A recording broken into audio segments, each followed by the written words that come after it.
ദൈവത്തിൻ്റെ പരിശുദ്ധ നാമം വാഴ്ത്തപ്പെടുമാറാകട്ടെ.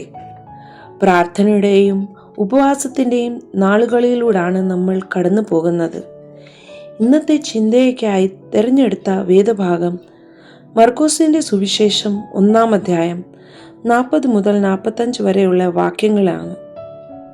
ഇവിടെ യേശുവിനോട് ഒരു കുഷ്ഠരോഗി മുട്ടുകുത്തി പറയുകയാണ്, നിനക്ക് മനസ്സുണ്ടെങ്കിൽ എന്നെ ശുദ്ധമാക്കുവാൻ കഴിയും.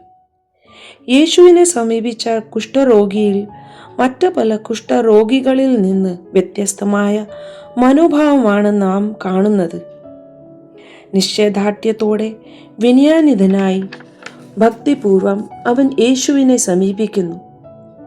യേശു മനസ്സലിഞ്ഞ് അവനെ തൊട്ടു.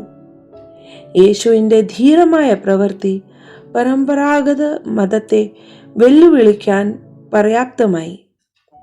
കുഷ്ഠരോഗി മനുഷ്യരിൽ നിന്ന് അകലപ്പെട്ടവനാകാം, എന്നാൽ ദൈവത്തിൽ നിന്ന് അവനെ അകറ്റുക അസാധ്യം എന്ന് യേശു തെളിയിക്കുകയാണ്. സ്നേഹിക്കുവാനും സ്നേഹിക്കപ്പെടുവാനും മനുഷ്യന് കഴിയണം.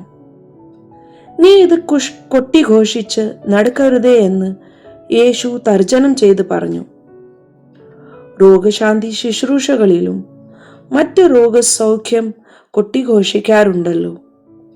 രോഗസൗഖ്യം ദൈവത്തിന് മഹത്വം കൊടുക്കുന്നതിന് ഇടയാകണം.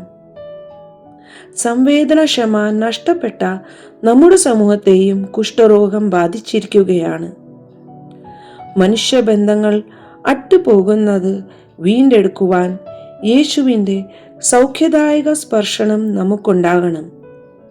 എല്ലാവരെയും കരുതുന്നതിനും സ്നേഹിക്കുന്നതിനും ഈ നോമ്പ് കാലം ഇടയാകട്ടെ. ആമേൻ.